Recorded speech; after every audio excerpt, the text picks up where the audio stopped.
Je saisis cette opportunité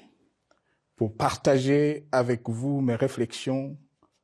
et participer ainsi à la recherche de la solution à la crise que traverse notre pays, la République démocratique du Congo, terre de nos ancêtres, car il est gravement malade et son pronostic vital engagé. Mieux que quiconque, vous en êtes conscient, car vous en faites quotidiennement les frais dans votre chair et vous en payez le prix. Mes chers compatriotes, vu l'importance stratégique de notre pays et le rôle qu'il est appelé à jouer, j'avais, de l'avènement au pouvoir du chef de l'État actuel, conclu avec lui un accord donnant naissance à la coalition entre nos forces politiques respectives. À propos de cet accord, beaucoup de contre-vérités ont été dites, y compris, fort malheureusement, par celui qui est censé connaître la vérité, parce qu'en étant l'un de deux principaux signataires.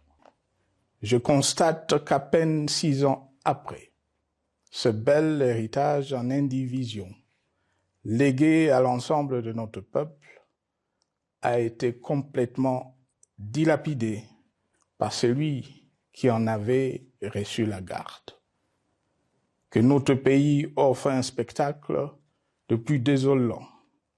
et qu'il suscite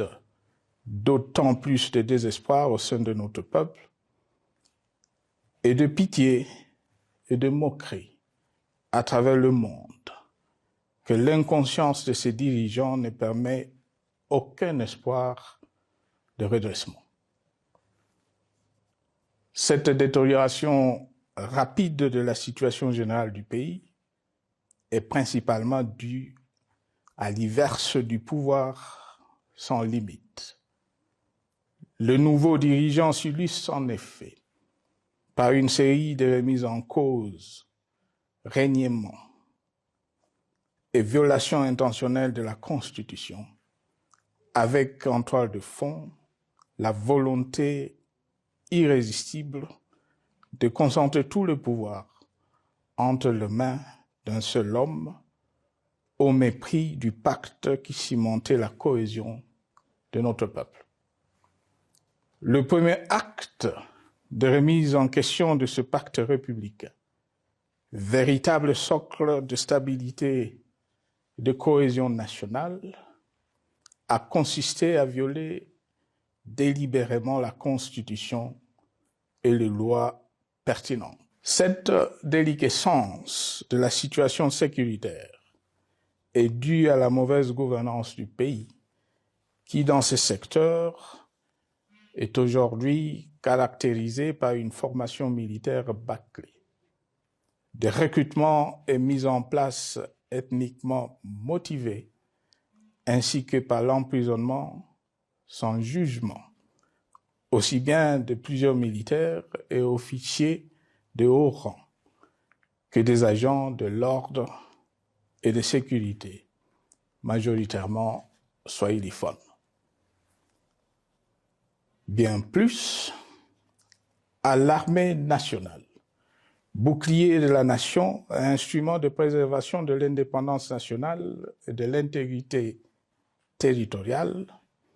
il a été substitué de bandes de mercenaires, de groupes armés, de milices tribales et de forces armées étrangères, qui ont non seulement montré leurs limites, mais aussi enfoncé le pays dans un chaos indescriptible. L'État a ainsi perdu le monopole de la violence légitime